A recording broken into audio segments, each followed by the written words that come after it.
L'aéronautique est vraiment un domaine dans lequel on a appris beaucoup de choses sur les 50 dernières années et on a vu aussi une différence au niveau fiabilité des avions. Alors, il faut se rappeler qu'il y a une cinquantaine d'années, on avait encore des avions qui s'écrasaient de temps en temps. Maintenant, ça n'arrive quasiment plus jamais. Si je dois faire tout ça, jamais je m'en sortirai. Or qu'en vérité, à partir du moment où on met ces disciplines, cette rigueur, ce canevas, ce processus, s'il est assez carré, assez naturel aussi, je pense qu'au contraire, ça peut être plus facile pour la personne. Moins de questions à se poser, elle a forcément les outils à sa disposition pour pouvoir avancer. Et ça, c'est important, c'est-à-dire que si une nouvelle personne va arriver dans la société, de facto, elle va copier ce que les autres font, sans se poser forcément la question de pourquoi les gens le font. Donc, elle va copier ce que les autres font. Tout le monde a fait un petit peu à sa façon pour aller au plus vite et au mieux, et puis derrière, la deuxième personne qui doit passer, elle peut plus rien toucher, parce que si elle touche quelque chose, elle fait pire que mieux. Et là, on arrive au crash. C'est la grande différence avec un être humain. Et donc, ça rend l'être humain beaucoup plus complexe que de l'est un robot. Un robot, c'est programmé, ça fait ce qu'on lui dit de faire, point barre. Même si l'intelligence artificielle maintenant arrive à faire en sorte que le robot ait une certaine autonomie, il n'y a en tout cas aucune intelligence émotionnelle. C'est génial, c'est magnifique. Une graine, quand on y pense, c'est quelque chose de magnifique. C'est une toute petite chose qui peut générer parfois une chose aussi immense qu'un arbre. Mais il faut apporter de l'eau, il faut apporter de la terre, il faut apporter des nutriments, il faut du temps qui s'écoule. Il faut parfois quelques tempêtes qui vont renforcer les racines, du soleil qui vont lui permettre de se développer. Et ça va pas se faire en un jour et ça va pas se faire tout seul. Cette graine, elle n'est pas apparue comme par magie dans la terre du jour au lendemain. C'est tout un cheminement.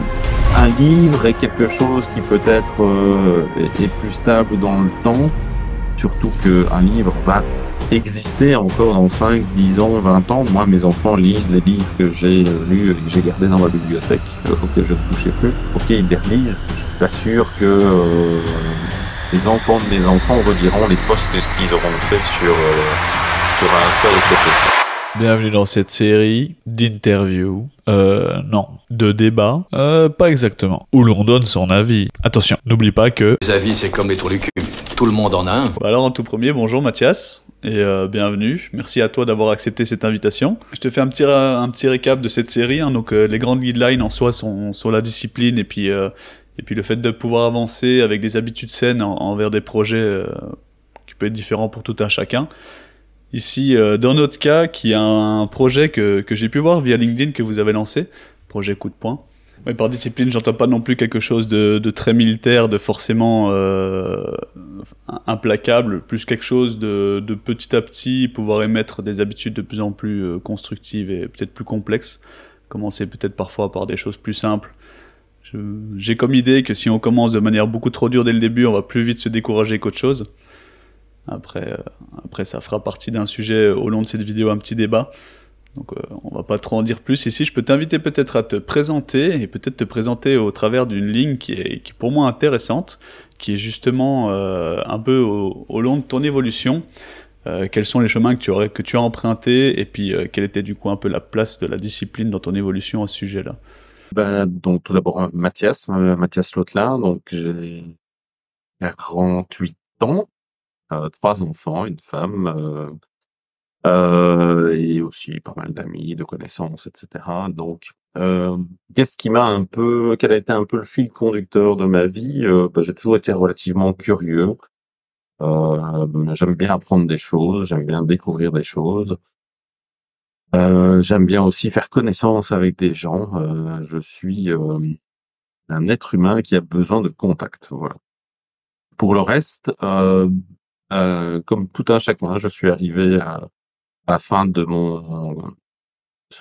l'école secondaire. Donc en Belgique, c'est quand on arrive plus ou moins à 18 ans, à me poser la question de dire ok, qu'est-ce que je fais comme études supérieures, à quelle université je vais, quelle faculté, et là, tout naturellement, je suis parti vers des études d'ingénieur.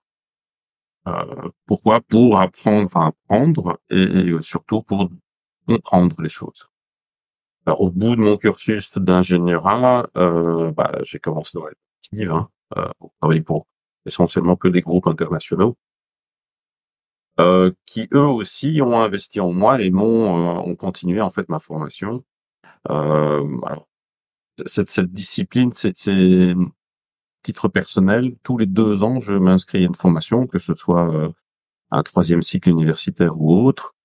Ma femme a dû s'y faire parce que c'est aussi un contraignant pour la famille. Mais voilà, c'est quelque chose que je fais puis que je suis sorti de l'école à 23-24 ans. Je trouve ça très intéressant justement cette idée de continuer la formation, on va dire, au travers des années, de garder ce cycle. Parce que souvent, on part du principe qu'il y a une fin, je trouve, en tout cas, une fin aux choses. On s'attend, on se dit toujours, voilà, j'arrive à la fin de mes études, je commence un cycle professionnel, et puis on se dit, c'est bon, j'ai accompli quelque chose, j'ai pas besoin d'aller chercher plus. Or que pour moi, l'amélioration continue fait justement partie d'une des meilleures choses, et l'apprentissage continu, parce que peut apporter parfois de belles surprises. Et penser qu'on sait déjà tout, je pense, c'est peut-être un gros défaut à mes yeux, et je vois que c'est pas du tout le genre de défaut que tu as, on dirait. En tout cas, le contraire, même. Oui, on apprend tous les jours de ses collègues, de sa famille, de tout un tas de choses, hein, en lisant des livres, en plein de choses comme ça. Tous les 2 ans, ce que je veux faire, c'est vraiment une formation sur un thème spécifique qui est pas forcément en relation avec mon travail. Ça, c'est aussi important. Voilà, il faut pas devenir un hyper spécialiste de son travail, même si ça peut être intéressant, mais il faut s'ouvrir à d'autres choses. J'ai fait des formations dans les ressources humaines, les stratégies des ressources humaines, etc., ce qui n'a strictement rien à voir avec l'ingénierie. Et donc voilà, mais pour comprendre un peu mieux comment fonctionne de manière un peu généraliste le monde. Et j'ai toujours aimé cet échange avec les gens. J'ai toujours appris de n'importe qui, et je pense que n'importe qui peut aussi apprendre de n'importe quoi. C'est juste une question de volonté. Les gens, alors, il est clair que pour les études supérieures, certaines personnes ont plus de chances que d'autres parce que les parents ont des moyens financiers qui leur permettent de payer des études universitaires. Et c'est clair qu'on n'est pas tous égaux par rapport à ça. Par contre, à partir du moment où on travaille, j'ai toujours eu un immense respect par rapport aux gens qui refaisaient des études de technicien, d'ingénieur, etc., en travaillant, donc en finançant eux-mêmes ces études, parce que c'est faisable. Il faut juste avoir l'envie. Je ne dis pas que c'est facile, mais c'est faisable. Ouais, c'est clair, totalement. Et puis même aujourd'hui, j'ai envie de dire, parfois peut-être pour des choses qui sont moins qualifiantes professionnellement parlant, mais avec Internet et puis on retrouve aujourd'hui de plus en plus, je sais pas si tu as eu l'occasion d'être confronté à ça, mais de l'infoprenariat. Donc des formations avec des coûts qui sont peut-être plus faibles que par rapport à des formations peut-être de type universitaire ou dans ce genre de cursus. Peut-être pas forcément avec un diplôme à la clé, mais plus une certification, et sur des sujets peut-être plus courts et plus simplifiés que ce qu'on va rencontrer dans les trucs universitaires. Mais aujourd'hui, on peut voir des formations autour des 300 euros, on va dire, sur le web, qui peuvent apporter des informations qui peuvent être très intéressantes et pertinentes. Maintenant, ça peut être très varié aussi, et puis ça reste le web, donc ça reste pas toujours ultra fiable. Alors, c'est vrai que le web a apporté un changement phénoménal au niveau de la formation. Premièrement, on peut suivre des formations en décalé, on peut suivre. Alors, le Covid a aussi accéléré ça. Il y a de plus en plus de formations qui se font en distanciel, donc il n'y a plus besoin tout le temps de se déplacer. Ça a du pour, ça a du contre. Ça dépend du type de formation. Il y a une formation en hydraulique. Oui, si on pratique pas en distanciel, c'est un peu compliqué. Par contre, une formation sur sur la gestion du temps et ce genre de choses, oui, c'est faisable en distanciel. Moi, ce que j'aime bien dans l'avènement du web, c'est surtout ce côté tuto qu'on peut trouver un peu partout. Je pousse mes choses, par exemple, quand on entretient les vélos, ok, comment est-ce qu'on fait pour entretenir des freins, etc., etc. J'ai changé les disques de frein de la voiture de ma femme en regardant des tutoriels sur Internet, alors que je suis pas du tout garagiste. Donc, évidemment, il faut trier. Hein, c'est comme pour tout sur Internet. Il y a des choses qui sont bien, des choses qui sont pas bien, mais l'avantage de ces petites vidéos, c'est qu'on voit tout de suite si une gars y arrive ou pas. Donc, il y a vraiment moyen d'apprendre par soi-même énormément de choses. Et comme tu le dis, ça a aussi démocratisé pas mal des formations qui, avant, s'organiser en présentiel, où il fallait louer un bâtiment, où il fallait avoir les gens qui se déplacent, etc. Tout ça génère évidemment des frais et rendait les formations beaucoup plus chères. Oui, c'est clair, totalement. Puis par rapport au côté technique, je suis totalement aligné avec toi parce que ça peut être très compliqué d'expliquer à quelqu'un parfois quelque chose en ligne. Même en dehors du technique, il y a des personnes qui vont être plus visuelles, qui vont avoir besoin d'avoir un support peut-être même manuel pour pouvoir mieux comprendre les choses plus aisément. Ce qui m'amène un petit peu à ici, je voudrais te montrer une vidéo justement j'ai un ami qui lui est actuellement dans une formation technique au niveau du Technocampus et je pense que ça faisait justement partie de un peu de ses regrets par rapport à ses formations passées et c'est une chose qu'il a souhaité surligner aujourd'hui dans sa nouvelle formation, ce côté technique, pratique qui pour lui est important également.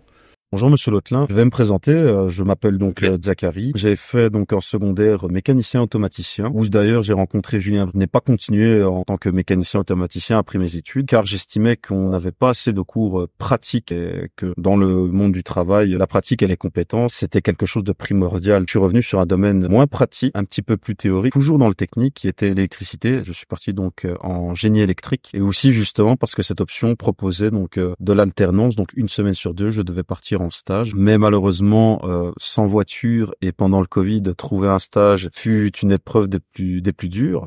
Mais ça ne m'a pas empêché justement de continuer et de croire en ce rêve que je nourrissais. Et grâce à Forem, j'ai pu justement avoir l'occasion de trouver une formation dans l'électromécanique. Et surtout, ce qui m'a intéressé justement dans cette formation, c'est d'acquérir le côté pratique et d'apprendre d'autres matières que je n'avais pas eu l'occasion de voir en mécanique ou en électricité, comme notamment l'usinage et la soudure et les automates, ainsi que la robotique. On passe aussi bien de la théorie à la pratique assez aisément. Et grâce aux acquis et à l'expérience de nos formateurs, on peut vraiment avoir un œil bienveillant, je veux dire, autour de nous, peut nous guider ou nous transmettre son savoir. C'est assez intéressant car en tant que novice, pour ma part, dans l'expérience d'un électromécanicien, je trouve que c'est assez intéressant d'avoir l'avis de quelqu'un qui a plus de 20 ans d'expérience et c'est très utile et en même temps d'acquérir un nouveau point de vue. C'est ce que j'adore ici, par exemple, avec le centre, c'est qu'on retrouve ce genre de personnes dans nos formateurs assez souvent et dans plein de matières différentes. C'est ce qui me permet de progresser à l'heure actuelle. Par rapport à avant aussi, je trouve que j'ai énormément d'opportunités qui s'ouvrent à moi. Et même dans des métiers que je n'aurais jamais imaginé. Par exemple, j'ai vu qu'on recherchait des électromécaniciens pour monter sur les éoliennes. C'est un domaine qui m'intéresserait bien, auquel je n'avais jamais pensé auparavant, mais ça existe.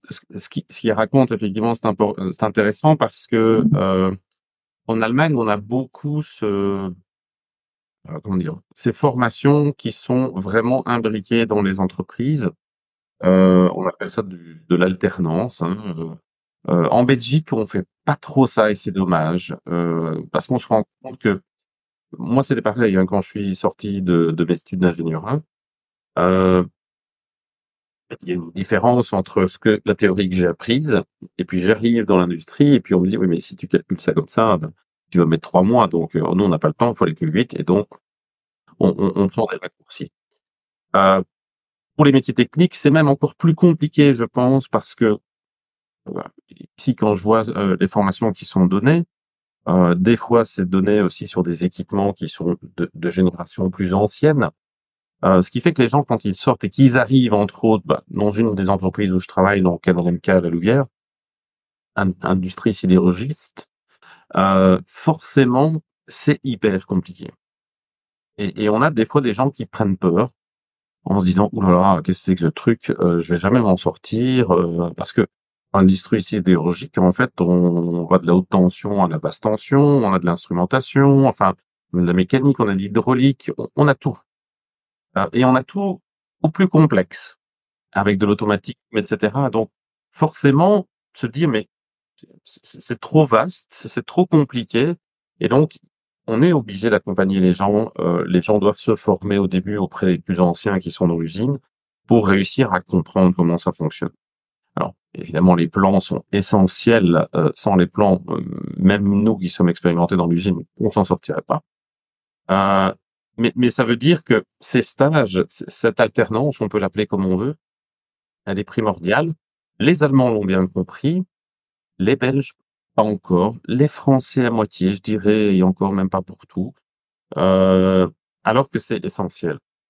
Il faut réussir à reconnecter en fait les industries et l'enseignement, qu'il soit supérieur ou inférieur, donc universitaire ou pas. Euh, je suis administrateur de la BMAS en Belgique, donc qui est l'association belge de la maintenance. Et on a, lors de notre dernier conseil d'administration, eu une discussion, entre autres, avec différentes universités polytechniques de Belgique, en se disant, OK, l'université, elle a en fait un but, c'est de former les gens qui vont travailler dans les industries de demain. Et en fait, c'est pas du tout comme ça qu'on fonctionne. Les universités travaillent dans leur monde et les entreprises dans le leur. Et en fait, il n'y a pas d'interconnexion ou très peu entre les deux. Si ce n'est, les entreprises vont débaucher des ingénieurs qui sortent des universités polytechniques. C'est tout. Mais il n'y a pas de discussion sur de quoi avez-vous besoin, quelles sont les formations dont vous avez besoin, etc. Donc, il y a, je pense, surtout en Belgique, besoin de reconnecter ces deux mondes. Et l'alternance, pour moi, c'est vraiment quelque chose d'essentiel.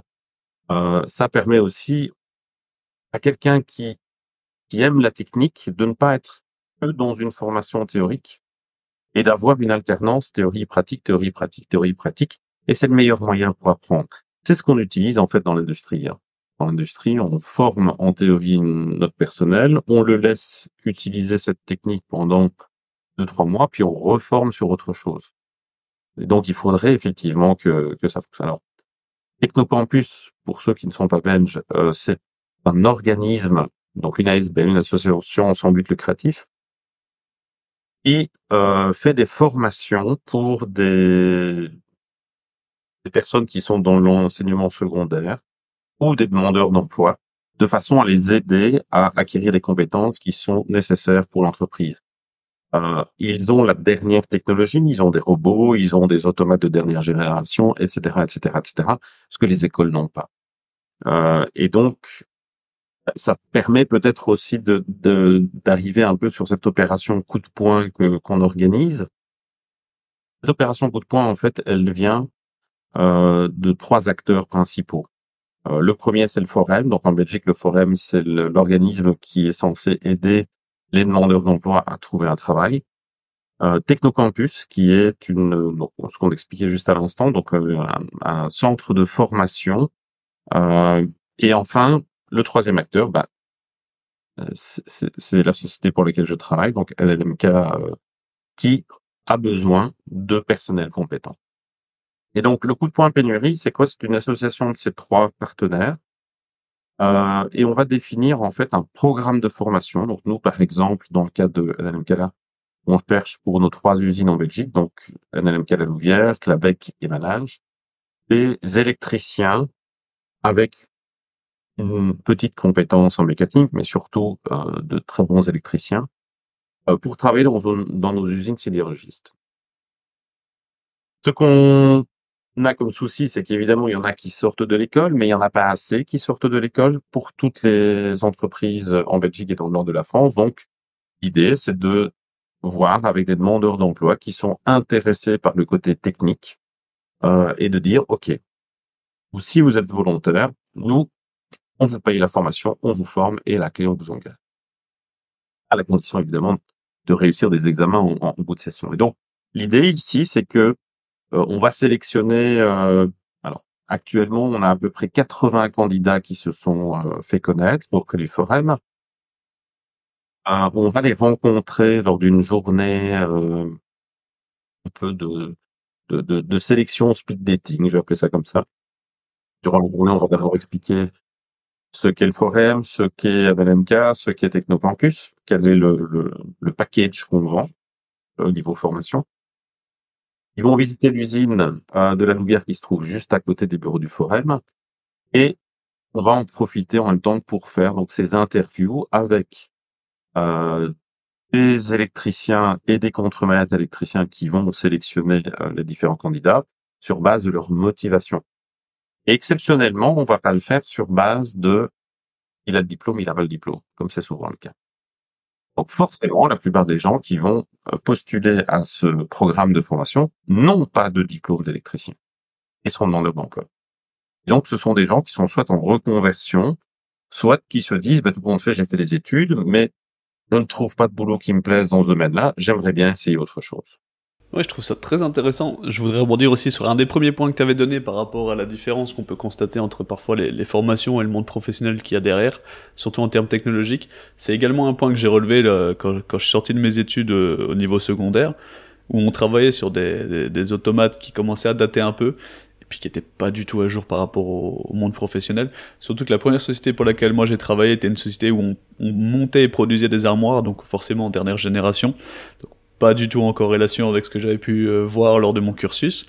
Et surtout en termes de pratique, bah, c'était un peu comme l'a exprimé Zach et puis toi aussi, c'est un peu light, c'est-à-dire que déjà le support est pas forcément adapté, et en plus le temps, la pratique et puis les conseils qu'on peut avoir sont peut-être un peu datants.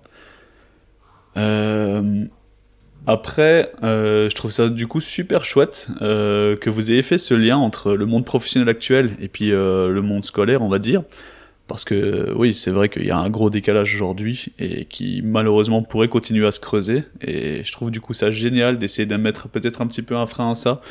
Et puis c'est vrai hein, que c'est un métier qui est complètement en pénurie.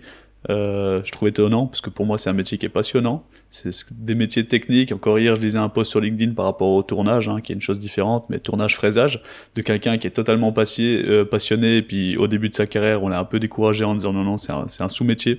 C'est une vision qui a longtemps perduré je pense, mais qui en vérité n'est pas réellement le cas parce que ce sont des métiers où derrière je dirais pas que c'est être spécialisé à 100%, mais c'est assez spécifique. Et par conséquent, ça demande des compétences et des connaissances qui parfois peuvent prendre du temps à acquérir. Donc avoir un milieu assez immergé comme ça, je pense, ça peut bien accélérer les choses. Ça peut aussi permettre aux personnes de se confronter au réel métier qu'il y aura derrière et de déjà savoir si ça leur plaît.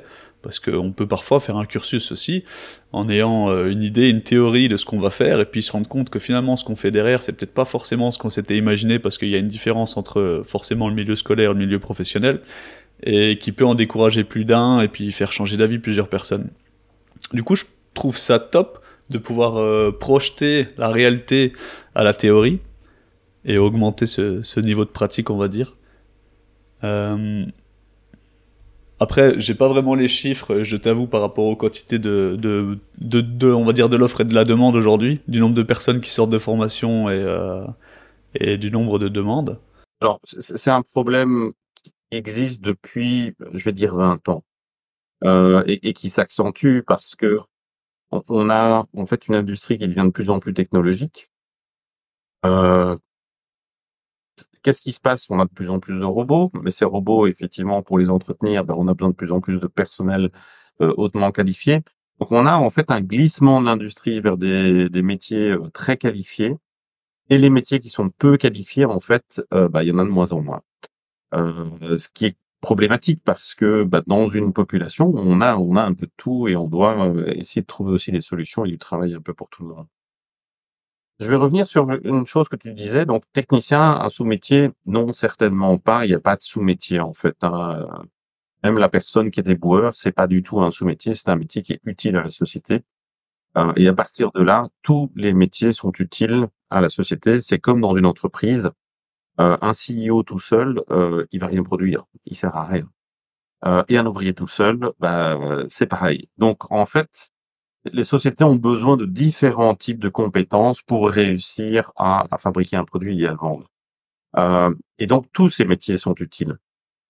Par contre, ce qui est important de se dire, c'est que des fois, il faut faire aussi attention à peut-être faire ses études dans des métiers où il y a des débouchés possibles.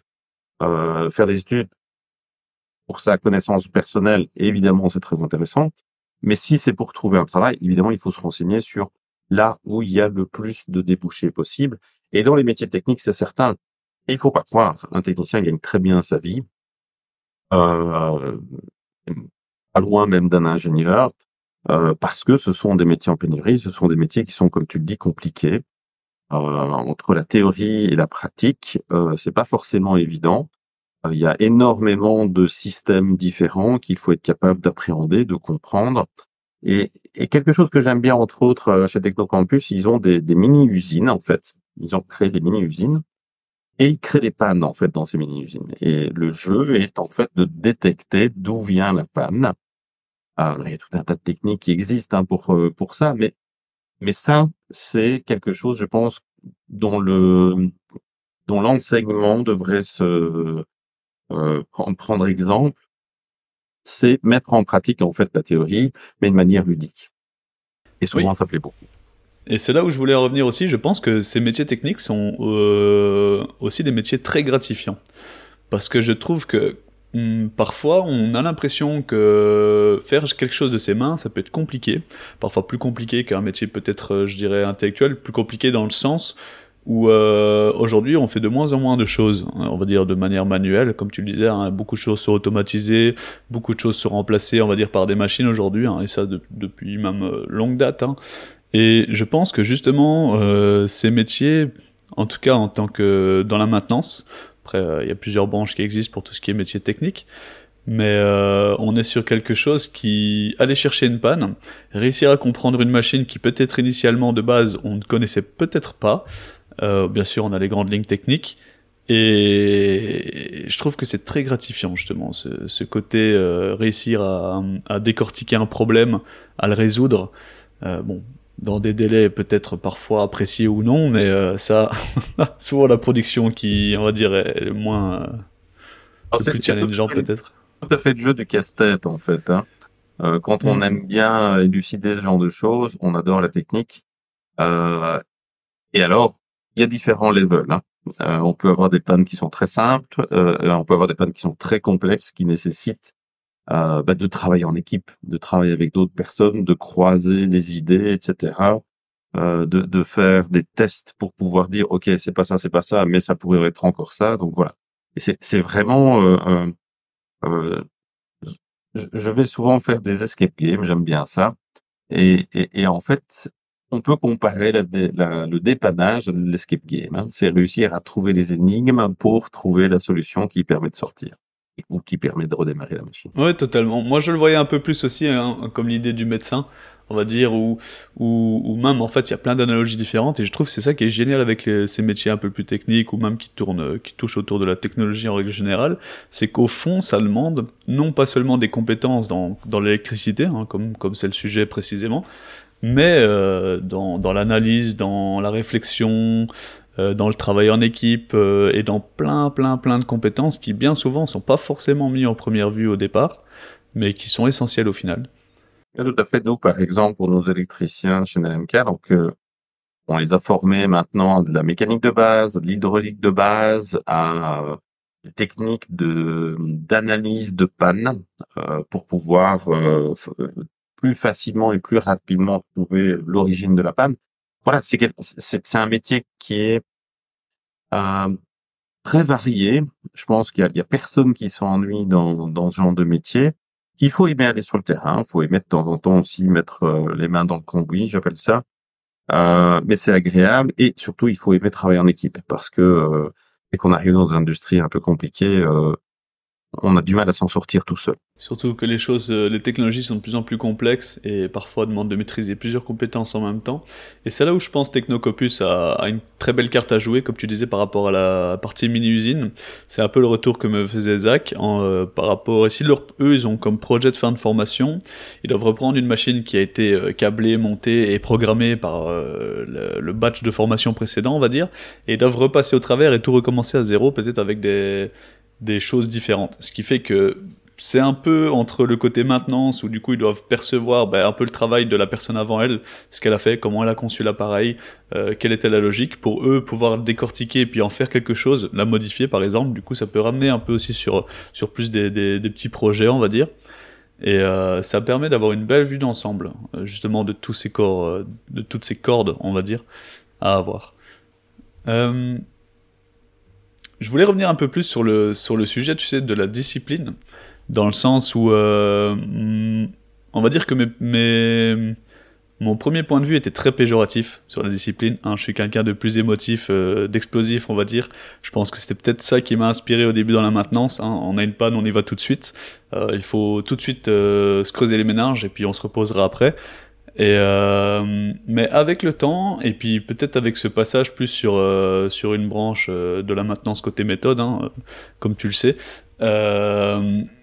J'ai eu une très belle phrase, je trouve, qui était on peut facilement changer un processus, difficilement changer quelqu'un. Et bien souvent, pour moi, la motivation est plus la représentation du fait de vouloir changer quelqu'un, tandis que la discipline peut être la représentation de vouloir changer le processus. Dans le sens où, pour moi, la discipline est plus la représentation de mettre en application des habitudes, des routines, et qui peut, pour moi, dans l'idée, par exemple, sur notre sujet, totalement coller avec le principe de la maintenance, notamment tout ce qui est maintenance préventive, et où l'on met justement en place des habitudes qu'il faut pouvoir respecter avec une certaine discipline, une certaine régularité, et s'y tenir sans pour autant trop y déroger et s'ajuster.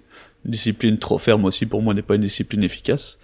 Je ne sais pas, quel est ton avis sur ce point de vue? Alors, en tant que technicien et en tant que maintenancier, la discipline, évidemment, elle est essentielle à une bonne maintenance. Et tu as raison de le dire, hein, cette discipline, c'est une discipline d'abord personnelle, de respect des règles de sécurité pour assurer sa propre sécurité et celle de ses collègues. C'est aussi une discipline de qualité de travail parce que, et je vais reprendre ici à nouveau des statistiques qui sont mondiales. En 65% des pannes, l'erreur est humaine. Et donc, ça veut dire quoi? Ça veut dire que plus on touche à un équipement avec des êtres humains, plus on a de chances d'avoir de panne. Même si on va sur une panne, le problème qui arrive souvent, c'est qu'on va commencer à faire tout un tas de tests, changer plein de trucs, etc. Et c'est comme ça qu'on va recréer des pannes. Donc, la discipline, elle est essentielle. Et l'aéronautique est vraiment un domaine dans lequel on a appris beaucoup de choses sur les 50 dernières années. Et on a vu aussi une différence au niveau fiabilité des avions. Il faut se rappeler qu'il y a une cinquantaine d'années, on avait encore des avions qui s'écrasaient de temps en temps.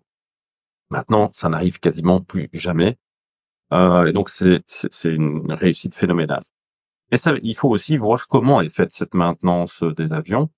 Et donc, la maintenance des avions, ce sont des processus qui sont écrits, définis, respectés à la lettre. Et donc, on en arrive dans cette fameuse discipline. Il y a une deuxième personne qui va recontrôler ce que la première personne a fait. Et donc, on est aussi dans du contrôle de la discipline, etc., etc. C'est des checklists, c'est tout un tas de choses qui vont faire qu'on revérifie, on revérifie, pour être sûr que ce qu'on a fait a été correctement fait. Et donc, oui, la discipline, c'est aussi soi-même, se dire, oui, je sais le faire, etc., et je fais ça à la 6-4-2. Eh ben non, parce que à l'arrivée, l'équipement, et ça, je le répète à tous mes techniciens de maintenance, nous avons une responsabilité. Et cette responsabilité, il faut pas la minimiser. Quand on intervient sur un équipement, on doit le remettre dans son pristin état, remettre en sécurité, en fonctionnement toutes les sécurités, faire en sorte que l'équipement ait été testé et fonctionne correctement. Donc tout ça, ce sont des choses qui sont essentielles. Pourquoi? Parce que quelqu'un d'autre va utiliser cet équipement. Et cette personne, on ne doit pas faire en sorte qu'il prenne un risque, sa santé, hein, mais aussi pour que cet équipement fasse ce pourquoi il est conçu. Donc, c'est important d'avoir cette discipline. On peut avoir toutes les maintenances préventives, curatives qu'on veut. Si le technicien ne fait pas correctement son travail, toutes ces maintenances ne servent à rien. Et c'est vrai que parfois les gens ont du mal à rentrer dans cette idée de discipline, surtout côté maintenance, parce que en général, hein, en maintenance, les gens prennent une certaine expérience, du coup ont une certaine confiance sur la maîtrise. Mais parfois, et on a l'impression, je pense, que cette discipline demande un effort, mais bien plus grand, parce que comme tu l'as dit, ça demande des doubles vérifications, ça demande une certaine rigueur, qui, à première vue, on se dit, mais quand je vais dépanner, si je dois faire tout ça, jamais je m'en sortirai. Or qu'en vérité, à partir du moment où on met ces disciplines, cette rigueur, ce canevas, ce processus, s'il est assez carré, assez naturel aussi, je pense que au contraire ça peut être plus facile pour la personne, moins de questions à se poser, elle a forcément les outils à sa disposition pour pouvoir avancer dans son dépannage ou sa maintenance ou sa réflexion technique, et ça peut lui permettre au contraire d'avoir plus facile aujourd'hui, demain, pour elle et pour les autres. parce que, bon, combien de fois j'ai pas vu une armoire de spaghettis, comme on dit, hein, une armoire où plein d'électriciens sont passés auparavant, les plans n'ont jamais été mis à jour, tout le monde a fait un petit peu à sa façon pour aller au plus vite et au mieux, et puis derrière, ben, la 10e personne qui doit passer, elle peut plus rien toucher, parce que si elle touche quelque chose, elle fait pire que mieux. Et là, on arrive au crash de la machine, au crash de l'avion, une situation qui peut être un peu dramatique, voire embêtante, parce qu'on a parfois des process qui sont moins dangereux que l'aviation. Maintenant, c'est vrai que par exemple dans votre cas, en métallurgie, ça peut être des process où ça peut être très dangereux, et je pense que du coup, le respect des consignes, le respect de la sécurité, et avoir cette perception de la chose est très importante quand même. On a aussi le concept du loto, log-out, tag-out. Dans la maintenance, on s'amuse avec des cadenas, ça peut paraître un peu extrême, mais la sécurité des gens et la sécurité des techniciens qui vont intervenir sur les machines est primordiale. Et cette discipline, elle se matérialise par effectivement des équipements qui sont cadenassés pour qu'on ne puisse pas y toucher tant qu'une personne est en train de travailler dessus. Donc ça, c'est aussi une partie de la discipline. Oui, parce que comme tu le disais un peu plus tôt, l'erreur est totalement humaine, et très souvent, un accident n'est clairement pas volontaire, simplement une faute d'inattention, et on peut facilement en plus mettre des processus en place pour minimiser et empêcher au maximum ce type d'événement. Et je pense que c'est ce que un maximum de sociétés se mettent à faire aujourd'hui. Je peux pas dire que c'est universel à 100%, on a toujours des cow-boys comme on dit, mais après, voilà, ce sont des choses qui peuvent passer par des disciplines permettant d'empêcher ces cas de figure. Maintenant, ce qu'il faut se dire aussi, c'est que la discipline, c'est surtout une culture d'entreprise. Je reprends un exemple. Tout le monde roule en voiture en mettant sa ceinture maintenant. C'est une habitude que les gens ont prise, et ça paraît illogique de ne pas mettre sa ceinture. Dans l'industrie, tout le monde porte un casque de sécurité. C'est devenu des lunettes de sécurité, c'est devenu une habitude. On se pose même plus la question de pourquoi on fait ça. C'est comme monter à vélo. Et donc, à un moment ou à un autre, cette culture d'entreprise de la discipline, elle permet justement de mettre en place des habitudes. Et une fois qu'on est arrivé à ce niveau là, on a atteint un palier supplémentaire au niveau de la culture d'entreprise. Et ça, c'est important. C'est-à-dire que si une nouvelle personne va arriver dans la société, de facto, elle va copier ce que les autres font. Sans se poser forcément la question de pourquoi les gens le font. Non, elle va copier ce que les autres font. Et donc, il va mettre son casque, il va mettre ses lunettes de sécurité, il va faire le nécessaire quand il va intervenir pour intervenir en sécurité. Et justement, c'est cette discipline, pour moi, qui est un mot qui est peut-être vu souvent de manière péjorative, peut-être qui est venu d'une manière un peu trop carrée derrière, parce que c'est important de la suivre, donc peut-être que parfois c'est montré de manière assez stricte, mais en fait c'est quelque chose qui est totalement essentiel, comme tu dis, et puis comme nous on est totalement fait par mimétisme, l'être humain apprend par mimétisme, et c'est difficile de mettre ces choses-là en place, donc de faire en sorte que tout le monde respecte la règle, et que tout le monde s'influence un peu les uns les autres pour aller dans la même direction. Et c'est très vite fait, il suffit de une ou deux personnes qui vont aller à l'encontre de cette règle, on va dire pour peut-être polluer, on va dire, la majorité des gens, et puis ça demande un effort parfois assez grand, ce qui peut être un frein aussi à la perception de la discipline comme une chose importante, parce que contraignant.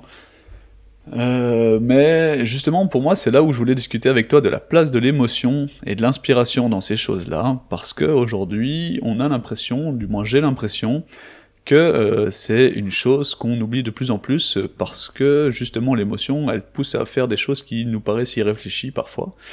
Et c'est là où je voulais mettre un petit peu en opposition la discipline avec la motivation, et qui pour moi, motivation est une émotion, on va dire, donc quelque chose qui va émerger, qui est peut-être fort, mais ça peut avoir du sens et de l'intérêt dans certaines choses si elle est bien pensée, bien serrée. Notamment par exemple, comme on disait, la discipline, comme elle peut être perçue comme quelque chose de très contraignant et de très pessimiste, enfin pas pessimiste, c'est peut-être pas le bon mot, mais de contraignant. Si on n'apporte pas, je pense, un certain degré d'émotion, d'appréciation, de motivation derrière, ça peut être très difficile de donner l'envie à quelqu'un qui ne l'a pas de base de se mettre à s'aligner avec une règle qui peut être très logique derrière. Et prenons l'exemple justement des accidents, du lot auto et de l'importance de la consignation. Lors de formation, bien souvent, on nous montre des vidéos chocs pour justement susciter cette émotion et nous faire comprendre l'importance de cette discipline. Je sais pas du coup, quel est ton avis un peu sur la place de l'émotion? Est-ce qu'il faut la restreindre? Est-ce qu'il faut au contraire la solliciter mais de manière réfléchie plutôt que purement naturelle et explosive? Alors, l'émotion, elle fait partie intégrante de tout être humain, et ça, voilà, on doit composer avec, on travaille avec des êtres humains, on travaille pas avec des robots. Un robot n'a pas d'émotion. C'est la grande différence avec un être humain. Et donc, ça rend l'être humain beaucoup plus complexe que ne l'est un robot. Un robot, c'est programmé, ça fait ce qu'on lui dit de faire, point barre. Même si l'intelligence artificielle maintenant arrive à faire en sorte que le robot ait une certaine autonomie, il y a en tout cas aucune intelligence émotionnelle qui est pour l'instant matérialisée informatiquement. Heureusement, on garde encore ça pour nous. L'émotion, elle est importante parce que quelqu'un peut prendre peur par rapport à certaines activités qu'il va faire, etc. Et il faut savoir en tenir compte parce que on ne va pas réagir de la même manière en fonction de nos émotions. Et donc, dans certains métiers, typiquement, je vais prendre l'exemple des pompiers, etc., ils sont entraînés de manière systématique pour que, au moment où les émotions surviennent, ils fassent les choses de manière automatisée et être sûr de ne pas faire des choses en dehors de ce qu'ils sont censés faire. Donc oui, l'émotion, on doit en tenir compte dans le cadre du travail. Ça sert à rien de la réfréner, ça ne marche pas comme ça. C'est important d'en tenir compte aussi. Comme tu le disais, quelqu'un qui va trouver les choses complètement stupides, etc., ne va pas forcément intégrer et respecter les règles qui sont définies. Donc, il est important d'expliquer aux gens pourquoi on fait ça. C'est pas juste parce que je suis le responsable de maintenance et que je vous dis de faire ça. Non, il faut expliquer ce qu'il y a derrière et les raisons pour lesquelles on le fait. Et une des raisons principales, je vais revenir sur la partie sécurité. La sécurité, avant tout, c'est de faire en sorte que les gens qui travaillent pour moi rentrent chez eux sans aucune blessure. Et ça, c'est la priorité de tout manager. On parle souvent de chiffres, de taux de gravité, de taux de fréquence, etc. Mais ok, ça c'est mettre des chiffres sur quelque chose, comme on a souvent l'habitude de faire en industrie. Mais l'objectif premier de la sécurité, c'est de faire en sorte que personne ne soit blessé. Et ça, c'est une partie d'émotion, parce que quelqu'un d'une équipe qui est blessé, forcément, ça va avoir un impact sur le reste de l'équipe. Ça va créer des réactions qui peuvent être diverses en fonction des gens. Et donc voilà. Et une personne soumise à un stress, soumise à une émotion, ne va pas réagir de la même manière que son collègue qui est juste à côté. Et donc tout ça, ça doit être pris en compte par le manager, et on doit faire en sorte que ces émotions puissent être contrôlées d'une certaine manière. On peut pas faire tout ce qu'on veut dans l'industrie, tout comme dans la vie privée, on peut pas non plus faire tout ce qu'on veut non plus. Totalement, totalement. Et moi, le point de vue que j'ai eu justement un peu par rapport à cette gestion du point de vue du manager, c'est l'impression que j'ai eu des managers qui ont parfois absorbé l'émotion, et parfois des managers qui ont renvoyé l'émotion, et qui pour moi sont deux choses totalement différentes. Parce que quand on renvoie l'émotion, on se la reprend. Parce que forcément, comme tu le dis ici, un collègue qui se blesse, ça va susciter de l'émotion. Derrière cette émotion, elle doit pouvoir être gérée parce qu'elle peut vite cascader et vite créer des comportements qui peuvent être irréfléchis, rapides, et donc créer des erreurs supplémentaires et créer un suraccident, surtout dans une situation de stress. La ligne management ne va pas toujours être là forcément lors de l'instant. Lors de l'incident, a priori, la personne elle est peut-être seule face à sa décision ou en équipe. Mais du coup, je pense qu'il y a plus, pour moi, l'importance de ces chiffres, c'est aussi de pouvoir faire un travail de fond derrière, de pouvoir mieux comprendre les choses et mieux les rationaliser, et puis pouvoir trouver des stratégies et puis s'ajuster dans les stratégies qu'on met en place pour pouvoir aider et accompagner les personnes le jour où empêcher que ce genre d'émotions apparaissent. Et par rapport à ces deux stratégies complètement opposées, moi personnellement j'ai beaucoup plus apprécié la stratégie de la personne qui absorbe l'émotion, mais c'est beaucoup plus dur pour la personne qui doit l'absorber du coup. Oui, alors ces émotions, elles sont importantes, et comme tu disais, en cas d'accident, ce qui est important de la part du manager, c'est aussi à un moment de prendre un temps avec son équipe et d'en discuter. Les gens ont besoin d'extérioriser leurs émotions. Et une fois que cette émotion est sortie, souvent on revient à la normale. Donc c'est important. C'est important aussi le métier de manager est compliqué, hein, et il l'est de plus en plus parce que on est censé faire tout un tas de rôles différents. Mais un des rôles qui était important aussi, c'est de voir personne par personne. Donc on doit gérer une équipe, mais on doit gérer les individus de cette équipe. C'est voir avec eux ce qui les passionne, ce qui les intéresse, là où sont les problèmes, quels sont les points d'amélioration, etc. Et ça, c'est de l'individualité. C'est vraiment discuter avec la personne, c'est voir ce qu'il a envie de faire, d'où il vient, où est-ce qu'il veut aller, quel est son chemin de vie. Et c'est pas forcément le bloquer dans ses choix, c'est l'aider à prendre les bonnes décisions et à trouver sa voie. Il n'est peut-être pas forcément de rester dans l'équipe où le manager se trouve. La personne, je vais prendre un exemple volontairement extrême, si on reprend le coup de poing pénurie qu'on organise, ce ne sont pas des électriciens qu'on va mettre dans ce programme de formation, c'est peut-être des gens qui ont travaillé dans l'ORECA, qui ont peut-être travaillé dans comme éboueur, comme comptable, dans une banque, enfin peu importe, et qui ont à un certain moment envie de faire autre chose et qui se disent ok, soit ce que je fais ne me plaît plus et j'ai envie de faire autre chose, soit j'ai envie de découvrir autre chose. Et on est dans notre modèle de société souvent coincé dans un système où une fois qu'on a fait nos études, toute notre vie, on va faire le même travail. Ça n'a pas de sens en soi. Qu'est-ce qui nous empêcherait justement de pouvoir changer de travail, de pouvoir changer et de passer volontairement d'un extrême à l'autre? On peut se reformer, on peut se resuivre et certes ne pas avoir la même expérience que quelqu'un de 40 ans, mais on peut tout à fait faire autre chose. C'est assez mal perçu dans la société actuelle de faire ces changements extrêmes.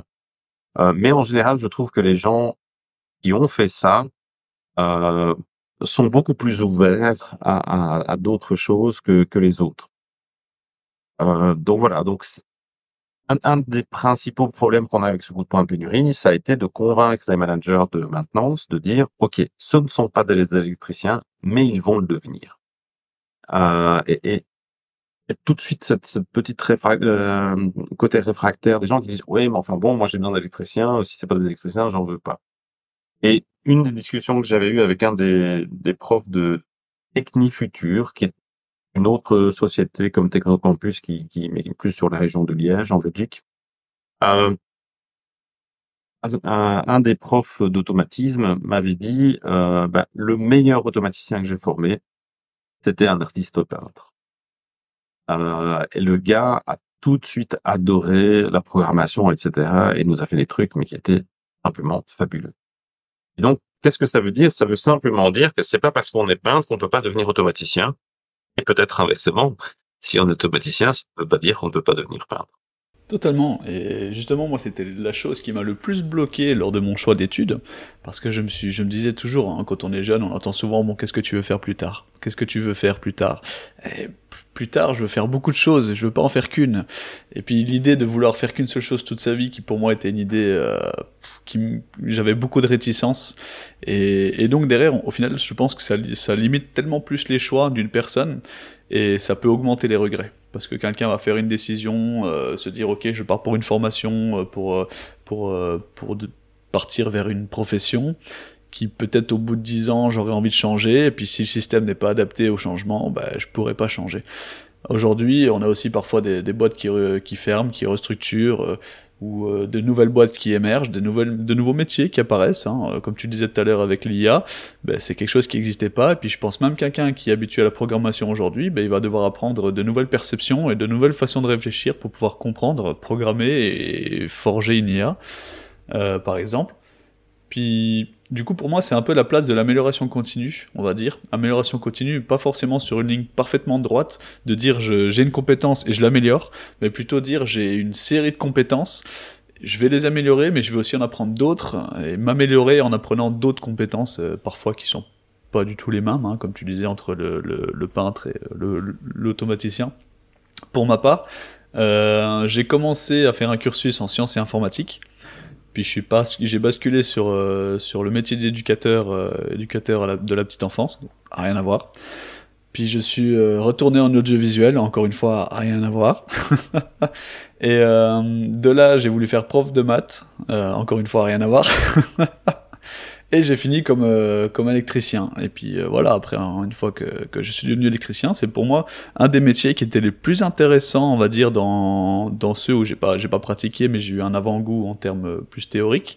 Parce que je trouve que c'est le métier qui permet peut-être pas le plus, mais beaucoup, derrière d'avoir des débouchés totalement divers et variés, de travailler dans des domaines mais complètement différents, parce qu'aujourd'hui l'électricité c'est quelque chose qui est présent mais de partout, que ce soit à la maison, en très faible voltage dans l'électronique, comme en très haut voltage dans les éoliennes, hein, comme le disait Zach tout à l'heure par exemple.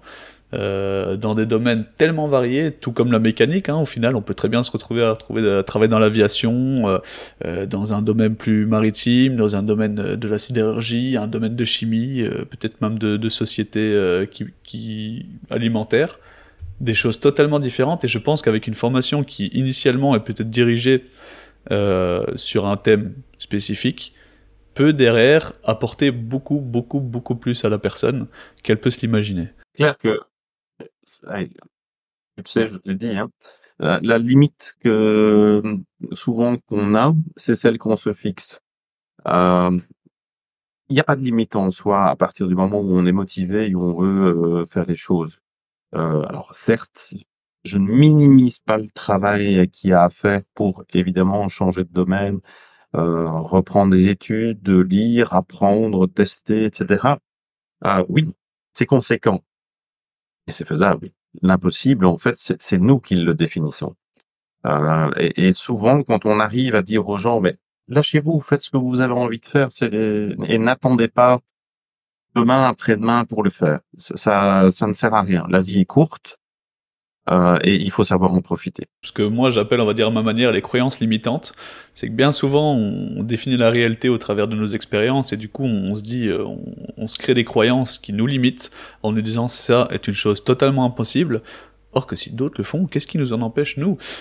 Quelqu'un n'est pas forcément plus malin que d'autres, et puis si cette personne a peut-être plus une intelligence manuelle, peut-être que l'autre aurait une intelligence plus émotionnelle, plus visuelle, qui lui permettra d'atteindre peut-être le même objectif au final. Et je pense que la limite qu'on se met, comme tu le dis, je pense que c'est un des meilleurs conseils, c'est la limite qu'on se donne à soi à la base, initialement. J'ai pas vraiment de quoi rebondir, mais peut-être plus par rapport à ce qu'on discutait tout à l'heure sur l'émotion, sur aussi le fait que on peut changer de métier, faire quelque chose de totalement différent du jour au lendemain. Parfois, ce qui peut changer un point de vue et pousser quelqu'un à changer, c'est peut-être une rencontre aussi, peut-être le fait de rencontrer quelqu'un, de croiser un chemin qu'on n'aurait pas pensé, qui va nous apporter une perception bien différente. Et d'où cette théorie des 6 poignées de main, je sais pas si tu l'as déjà entendu, qui dit qu'on peut être à 6 poignées de main de n'importe qui sur Terre. C'est peut-être un peu extrapolé, mais l'idée de base était de dire, admettons, choisis une personne fictive ou réelle que tu as en tête sur Terre, et il y a un chemin par lequel tu peux arriver indirectement à contacter cette personne, on va dire. L'idée des 6 poignées de main, c'est de dire, admettons, je voudrais, comme dans l'exemple que je t'avais donné initialement par rapport à Elon Musk, je voudrais, admettons, contacter Elon Musk. Je me dis, mais c'est impossible. Jamais moi, de Belgique ou de France ou peu importe, comment pourrais-je contacter Elon Musk ou ne serait-ce que avoir un lien plus ou moins indirect avec. Ben, en fait, peut-être que on connaît quelqu'un, qui connaît quelqu'un, qui connaît quelqu'un, qui connaît quelqu'un, et puis c'est un peu une règle exponentielle. Je pense qu'avec un exposant 6, au final, il y a beaucoup de personnes derrière, et il y a de fortes probabilités que Elon Musk soit derrière cette 6e personne. 6 ou 5, je sais plus c'est quoi la règle réelle, mais je pense que le concept y est de toute façon. Alors tout à fait, c'est vrai que les réseaux... Et le réseau qu'on se crée est essentiel dans le monde du travail, mais pas que, aussi dans le monde des amis, etc. Hein, ça fonctionne de la même manière. Que ce soit Facebook, que ce soit LinkedIn, pour les deux plus connus dans le privé et dans le professionnel,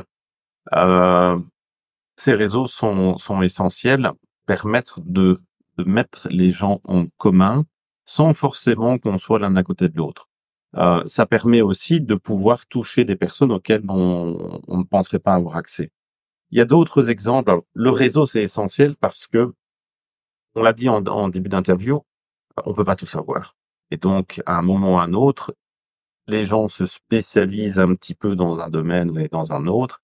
Et à différentes étapes de notre vie, on va avoir besoin de personnes qui ont d'autres compétences que les nôtres. Et donc, l'idée du réseau, c'est vraiment de se mettre en contact avec ces personnes qui vont nous donner des conseils, qui vont nous expliquer comment faire des choses.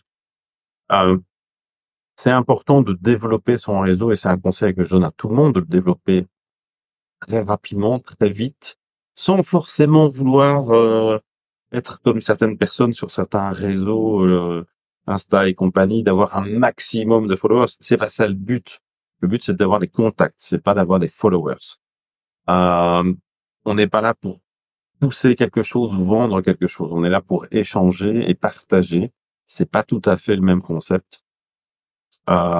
Maintenant, j'ai eu l'occasion, mes enfants m'ont montré différentes petites vidéos d'un YouTuber qui a réussi à se faire inviter chez tout un tas de grandes personnalités du monde.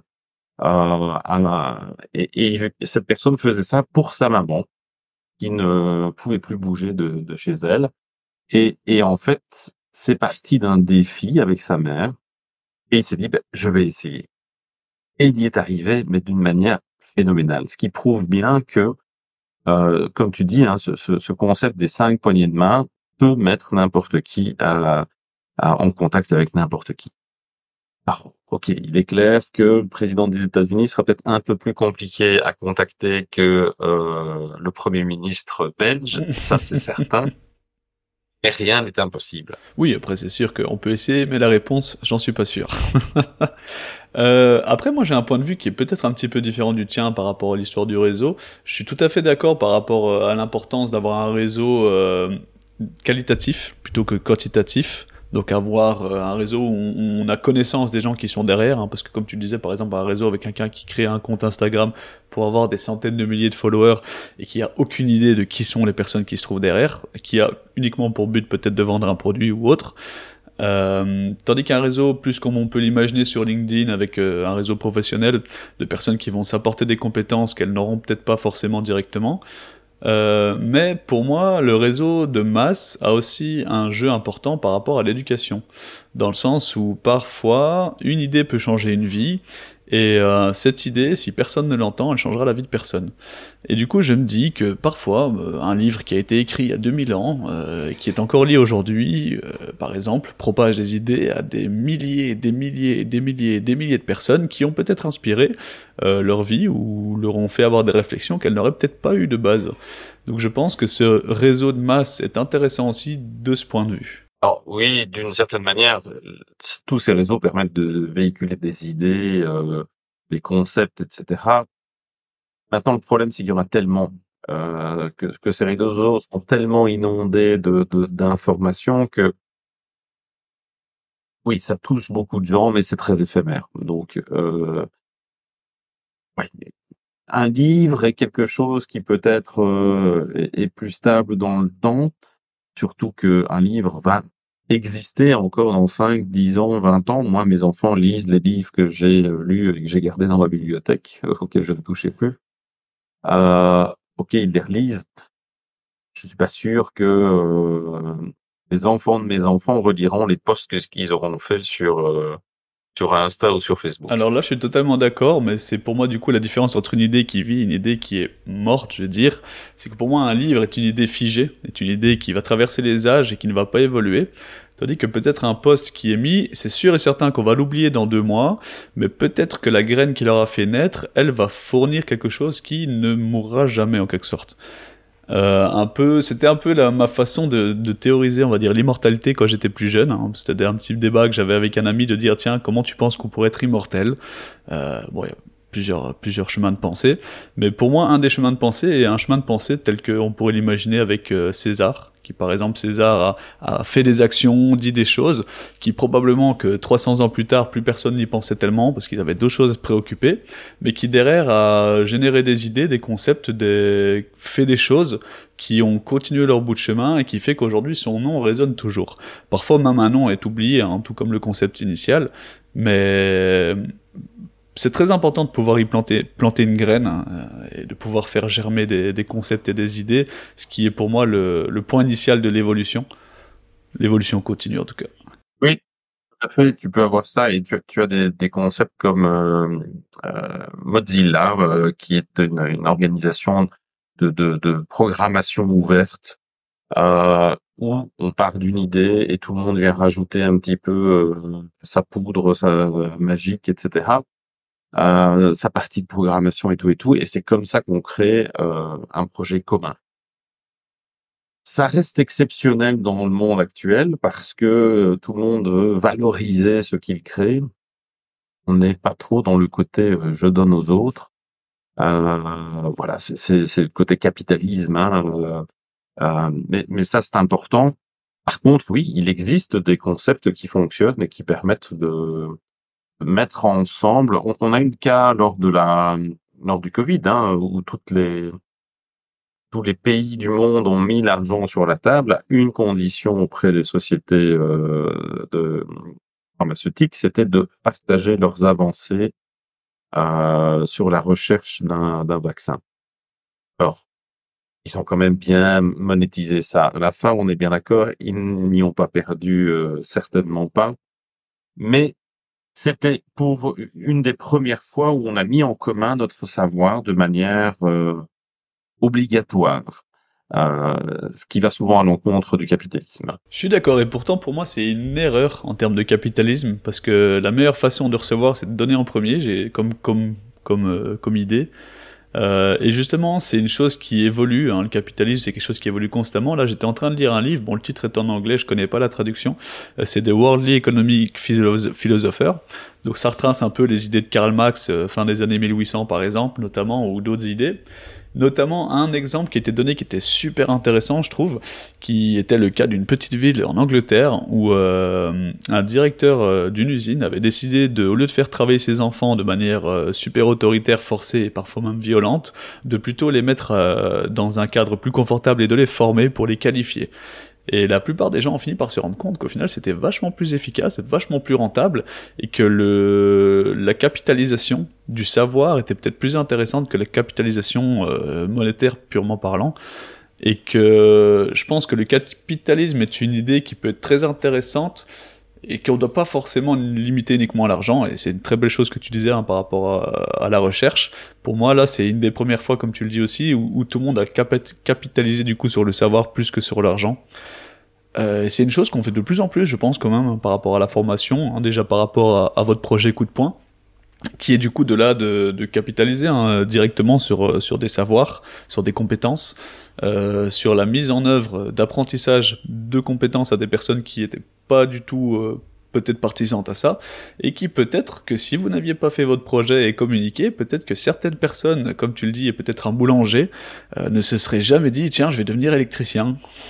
Et pour moi ça c'est justement l'essence même de faire naître une idée et qui peut changer toute une vie, voire plus. Oui, tout à fait. Et puis, bon, ce boulanger va peut-être aussi avoir une vision différente de l'industrie dans laquelle il va arriver. Il va peut-être arriver avec des nouvelles idées, des nouvelles choses qui vont permettre d'améliorer les processus de fonctionnement de l'industrie. C'est ce qu'on fait aussi beaucoup dans l'industrie, hein, où on demande très souvent, c'est un peu terminé ce temps où le patron décidait de tout. Maintenant, on se rend compte, évidemment, alors j'utilise souvent une phrase qui est si on attend qu'un CEO ait 100 idées ou qu'on attend que 100 ouvriers aient une idée, ben vous avez vite compris ce qui est le plus rentable et ce qui est le plus efficace. Évidemment, il faut demander aux gens de terrain quelles sont les idées qu'ils ont pour améliorer leur poste de travail, pour améliorer la productivité, pour améliorer la sécurité. C'est pas le CEO qui est très loin du terrain qui va pouvoir dire c'est ça qu'il faut faire. Par contre, c'est lui qui donne les moyens de faire ces changements. Donc c'est lui qu'on doit convaincre. Et ensuite, c'est lui qui doit mettre l'argent sur la table pour pouvoir réaliser ça. Mais il faut qu'on demande à tout le monde de partager ses idées. Et c'est entre autres un programme qu'on fait chez NLMK, où on demande aux gens de proposer des idées. Ces idées passent dans un comité qui, tous les mois, analyse toutes les idées qui ont été mises et décide de faire ou de ne pas faire l'idée. Alors, évidemment, il y a toujours une prioritisation, il y a toujours un choix, on ne peut pas tout faire. Mais par contre, on remercie les gens qui ont eu ces idées et en fonction de l'impact qu'a eu l'idée, eh bien, ils reçoivent des cadeaux de la part de l'entreprise. Très intéressant, je trouve que c'est une très chouette façon de pousser un peu les gens plus à partager, parce que parfois des gens peuvent avoir des très belles idées, peuvent être très réticents à les partager. C'est un peu aussi le concept du cancre, on va dire, hein. Un jour j'ai entendu cette phrase qui dit « il n'y a qu'une seule question idiote, c'est celle qu'on n'a pas posée ». Et c'est un peu pour moi la même chose pour l'idée, hein. Il n'y a qu'une idée idiote, c'est celle qu'on n'a pas exposée, celle qu'on n'a pas partagée. Pouvoir solliciter les gens à s'ouvrir, à partager peut-être les idées qu'ils ont, c'est très bien, parce que surtout dans un domaine technique, hein, où chacun a tendance à faire un petit peu à sa façon dans son coin avec son expérience, et pas toujours envie de partager avec les autres, hein, pour diverses raisons.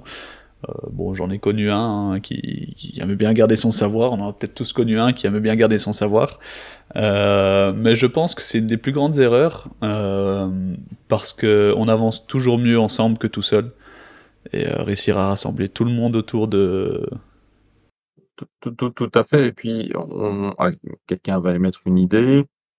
Cette idée, en fait, elle est au stade embryonnaire, grâce à l'aide d'autres personnes qui vont dire « Ah, ben oui, c'est une bonne idée, si on faisait ça plutôt comme ça, ce serait encore mieux, etc. » Et toc, toc, toc. Et au fur et à mesure, cette idée va grandir et va arriver à une super idée. À contrario, si on pense qu'on a la bonne idée et qu'on a dans sa réflexion dès la première idée de se dire « C'est celle-là qu'il faut qu'on fasse », souvent, c'est pas la bonne. Pourquoi? Parce qu'on n'a pas analysé les autres possibilités et tant qu'on n'a pas fait ça, en fait, on ne peut pas se rendre compte que c'est la bonne idée. Et c'est souvent ce qui se passe des fois, peut-être avec des gens qui ont beaucoup d'expérience, qui ont l'habitude de faire les choses un peu par automatisme, qui se disent, ouais, je sais, c'est comme ça qu'il faut le faire et on va le faire comme ça. Et c'est peut-être plus comme ça qu'il faut le faire, en fait. Donc, se remettre en question et oser demander à ses collègues, demander à son patron, voilà, j'ai eu cette idée, qu'est-ce que tu en penses? Est-ce que c'est une bonne idée ou pas? Ok, on en discute, toc, toc, toc. Ça restera mon idée au départ, c'est clair. Mais par contre, elle sera plus travaillée, elle sera plus efficace à l'arrivée. Bah, c'est pour ça que j'adore un peu l'analogie que j'ai un peu émise par rapport à l'histoire de la graine au départ, hein. Pour moi, l'idée, c'est vraiment la représentation typique d'une graine. C'est génial, c'est magnifique. Une graine, quand on y pense, c'est quelque chose de magnifique. C'est une toute petite chose qui peut générer parfois une chose aussi immense qu'un arbre. Mais il faut apporter de l'eau, il faut apporter de la terre, il faut apporter des nutriments, il faut du temps qui s'écoule, il faut parfois quelques tempêtes qui vont renforcer les racines, du soleil qui vont lui permettre de se développer, et ça va pas se faire en un jour, et ça va pas se faire tout seul. Cette graine, elle est pas apparue comme par magie dans la terre du jour au lendemain. C'est tout un cheminement. Et je trouve ça même triste, au contraire, d'être une personne qui aurait comme concept de se dire j'ai la meilleure idée. Bon, c'est vrai que la remise en question demande un effort, et parfois on n'a pas forcément envie de mettre cet effort. On peut avoir une fatigue sociale ou morale qui peut nous contraindre à pas le faire, ou professionnelle. Mais c'est triste. Je trouve ça triste. Ton analogie est vraiment correcte, hein, avec la graine et la plante qui va pousser, c'est tout à fait ça. C'est une idée, ça doit cheminer jusqu'à arriver à être une bonne idée. Je pense qu'on a pas mal épilogué. Après, bon, c'est pour moi là où on a les discussions les plus intéressantes. Je pense que si on serait limité au canevas que je t'ai envoyé initialement, on n'aurait peut-être pas dérivé, on n'aurait peut-être pas parlé d'autant de sujets. En tout cas, je tiens à te remercier pour ta participation et puis pour ce partage, hein, parce que comme on le disait par rapport à l'idée, hein, échanger des idées, des informations et des cheminements de pensée, c'est toujours très intéressant et ça permet de s'enrichir. Et je suppose que tu apprécies aussi. Oui, tout à fait, Julien, c'était très agréable et c'est vrai que partager ces sujets de nos passions sur les métiers techniques, etc. C'est toujours quelque chose que j'apprécie. Oui, c'est pour ça que je l'ai ressenti déjà à l'époque quand on était dans la même société. Et c'est pour ça que j'ai pensé à toi quand j'ai commencé ce projet. Et puis quand j'ai vu ce post, je me suis dit, c'est l'occasion. Parce que je t'avoue que je ne savais pas comment t'envoyer un message initialement. Je me suis dit, ça peut être un peu bizarre comme concept. Non, mais t'as osé te lancer à l'eau et comme tu l'as dit, hein, les réseaux sont là pour remettre en contact différentes personnes. Voilà. Merci Mathias, et puis j'espère à une prochaine. À une prochaine avec plaisir, Julien, et que tout se passe bien pour toi. Merci, gardez le cap. À la semaine prochaine. Ciao.